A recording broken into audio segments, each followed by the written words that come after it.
친구들 안녕하세요. 자, 오늘은 우리가 사도행전 20장 22절에서 24절의 말씀을 통해서 가장 귀하고 소중한 것이라는 제목으로 함께 하나님 말씀 듣도록 하겠습니다. 자, 오늘 우리 말씀 제목이 뭐라고 했죠? 맞아요. 가장 귀하고 소중한 것. 자, 우리 친구들에게는 가장 귀하고 소중한 것들이 뭐가 있나요? 어떤 친구들은 가족이라고 얘기할 수도 있고, 친구, 아니면 지금 공부가 나는 가장 중요해요 하는 친구도 있을 거고, 아니에요, 나는 생명이 제일 중요해요 그런 친구도 있을 거고, 아니에요, 나는 돈이 제일 중요해요, 돈이 제일 좋아요 하는 친구도 있을 거예요. 그 외에도 많은 것들이 우리가 좋아하고 또 소중하다고 생각하는 것들이 있을 거예요. 자, 각자의 귀한 것들이 우리에게 있는데, 그렇다면 하나님께서 가장 귀하고 소중하다 하시는 건 뭐가 있을까요? 하나님 입장에서 가장 귀하고 소중한 것, 우리 여러분 잘 알고 있는 요한복음 3장 16절 말씀 같이 한번 읽어볼까요? 하나님이 세상을 이처럼 사랑하사 독생자를 주셨으니 이는 그를 믿는 자마다 멸망치 않고 영생을 얻게 하려 하심이라. 자, 하나님이 우리를 어떻게 하셨대요? 이 세상을 사랑하셨어요. 사랑하셨는데 그냥 나 너 사랑해, 나 너를 만들었어, 그러니 나를 경배해, 이게 아니라 하나님은 우리를 사랑하시되 아들 예수를 우리 대신 죗값으로 죽기까지 사랑하셨던 분이에요. 지금도 우리와 함께 동행하시고, 우리가 하나님이 우리를 사랑하시는 만큼 하나님께 우리도 예배하고 하나님을 사랑하길 원하셔서 이 예수님을, 우리를 대신해서 죽으신 이 예수님을 구원자로 믿고 또 하나님의 말씀을 믿으면 누구든지 구원을 받아요. 자, 이 말씀이 바로 우리가 잘 알고 익히 들었던 복음의 말씀이에요. 우리가 복음을 전해요, 복음의 말씀이에요 할 때 이 복음이란 말씀은 영어로 good news, 우리에게 좋은 소식이죠. 하나님이 우리를 사랑하시고 그 아들 예수님이 우리에게 오셔서 우리의 죄를 대신해서 십자가에 돌아가셨는데, 그 십자가에서 죽음을 이기시고 3일 만에 부활하셔서 우리를 구원하시기 위해서 부활하셨다는 그 사실을 우리가 믿는다면 우리도 바로 예수님의 자녀로 함께 구원받을 수 있다는 이 사실이에요. 놀라운 사실이 바로 복음인데, 로마서 1장 16절 17절의 말씀을 보니까 이 복음은 모든 믿는 자에게 구원을 주시는 하나님의 능력이 됨이라. 복음에는 뭐가 있대요? 맞아요, 하나님의 능력이 이 안에 있어요. 간단한 사실이고 우리가 너무나도 익히 들어서 익숙한 말이지만, 이 간단한 진리 안에 이 진리를 믿는 사람들에게는 하나님의 능력이 함께 하신다는 거예요. 그리고 보니까 복음에는 하나님의 의가 나타나서 믿음으로 믿음에 이르게 하나니 기록된 바 오직 의인은 믿음으로 말미암아 살리라 함과 같으니라. 아멘. 자, 여러분 믿음으로 살고 있나요? 믿음으로 말미암아 하나님의 능력으로 살아가고 계신가요? 하나님은 우리를 이렇게 사랑하고 계신데, 우리는 하나님을 얼마나 사랑하고 또 얼마나 귀하게 여기고 살아가고 있나요? 우리가 곰곰이 한번 생각해 봐야 될 것 같아요. 우리가 평소에는 예수님, 하나님, 교회 오는 것, 성령님 이런 것들에 대해서 크게 우리가 생각하지 못하고 살 때도 있지만, 오늘 이 시간 하나님의 말씀을 통해서 우리가 얼마큼 하나님을 사랑하고 우리가 얼마큼 하나님을 귀하고 소중하게 생각하는지 다시 한번 돌아봤으면 좋겠어요. 자, 우리 마가복음 14장 말씀 같이 한번 읽어볼게요.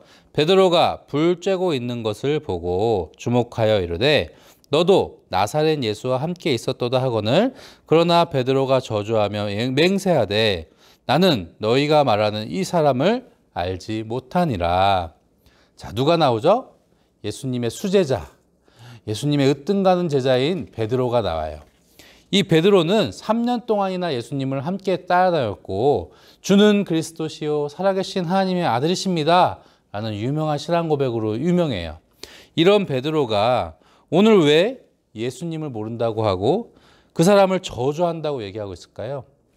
맞아요, 예수님이 십자가에 못 박히시고 예수님의 제자라는 이유로 자기도 고난당하고 자기도 죽임을 당할까 봐 지금 무서워서 벌벌벌 떨고 있는 그런 상황이에요.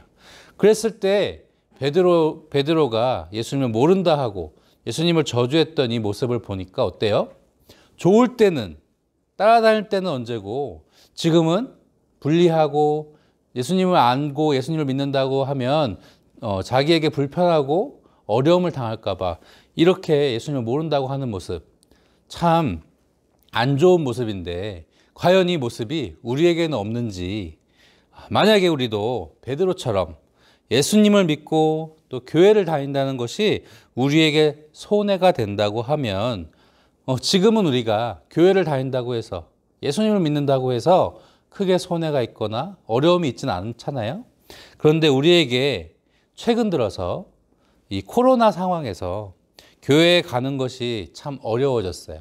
왜요? 많은 사람들이 모이다 보니까 그곳에서 코로나가 전염될 수 있고 전파될 가능성이 크기 때문에 교회에 간다는 것 자체가, 우리도 그래서 지금 이렇게 영상으로 만나고 또 2주에 한 번씩 격주로 예배를 드릴 수밖에 없는 그런 상황에서 마치 교회에 간다라는 것을 우리가 떳떳하게 말하지 못하고 교회에 간다라는 것이 조금 불편하고 뭔가 좀 숨겨야 될 것 같고 안 가야 될 것 같고 그런 요즘의 상황이에요. 그래서 어떤 사람들은요, 교회 간다 하면 정말 이기적이다, 너 어떻게 교회를 갈 수가 있어, 너 하나만 생각하냐 하고 우리에게 오히려 손가락질하고, 그리고 직장 생활에서나 학교 생활에서나 교회를 가는 것이 상당히 부담스럽고 어려운 상황으로 알고 있어요.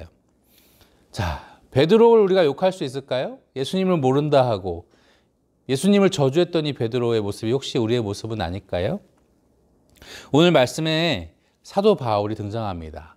사도 바울은 원래는 예수님을 믿는 사람들을 잡아가고 못 살게 굴던 사람인데 강하게 예수님을 만나고 예수님이 직접 그에게 찾아오셔서 그 이후로는 예수님을 전하기에, 예수님을 전도하고 복음을 전하는 그런 사명자의 삶을 살았던 사람이죠. 자, 오늘 이 사도 바울이 에베소 교회에서 많은 사람들 앞에서, 장로들 앞에서 오늘 말씀을 하고 있는 것이에요. 자, 우리 사도행전 20장 22절에서 23절 오늘의 본문의 말씀 다시 한번 읽어볼게요. 보라, 이제 나는 성령에 매여 예루살렘으로 가는데 거기서 무슨 일을 당할지 알지 못하노라. 오직 성령이 각 성에서 내게 증언하여 결박과 환난이 나를 기다린다 하시나. 자, 지금 사도 바울이 어디로 가야 된대요? 바로 예루살렘으로 가야 된대요. 왜요? 자신이 떠났던 곳, 맞아요. 지금 에베소, 고린도 많은 지역을 돌아다니면서 전도 여행을 했는데 그곳에서 이제 다시 예루살렘으로 돌아가야 돼요. 더 나아가서 저쪽 로마나 유럽 지역까지 이제 전도 여행을 하기 위해서 다시 예루살렘으로 가서 재정비해서 가야 되는데, 로마로 가면, 예루살렘으로 가면 그곳에 로마 군정들이 있어요. 로마 군인들이 예수님을 믿는 사람들을 잡아가고 예수님을 믿는 사람들은 핍박하는 그런 상황이었단 말이죠. 그래서 나는 가기 싫어. 솔직히 나는 가기 싫은데 오늘 누구에 매여 갔대요? 바로 성령에 매여 갔대요. 나는 가기 싫지만 그곳에 예루살렘에 가야 하는 이유는 바로 하나님께서, 성령님께서 그곳으로 보내시기 때문이고, 그곳에 가면 어떠한 결박과 어떠한 환난이 나를 기다릴지 모른다. 이렇게 사도 바울도 약간 두렵고 떨리는 마음을 얘기하고 있어요. 자, 오늘 사도 바울도 예수님을 믿고 또 교회를 다니며 잡혀가고 고문받는 그런 목숨까지 잃을 수 있는 어려운 상황에 처해 있는 것이에요. 그래서 사도 바울은 예루살렘으로 바로 가지 않고 또 이곳저곳 다니면서 하나님의 말씀, 복음을 전하면서 예루살렘으로 가게 되었어요. 자, 이러한 상황에서 다시 우리가 사도 바울이라면 이런 상황에서 다시 예루살렘으로 돌아가는 것이 맞을까요? 아니면 꼭 예루살렘이 아니어도 다른 지역 가서 또 복음을 전할 수 있으니까 예루살렘 말고 다른 곳으로 가는 게 맞을까요? 우리는 아마 다른 지역으로 갔을 확률이 커요. 전사님도 그렇고. 근데 오늘 사도 바울은 그렇게 결정하지 않았어요. 왜냐하면 사도 바울의 결정이 아닌 누구의 결정에 따랐어요?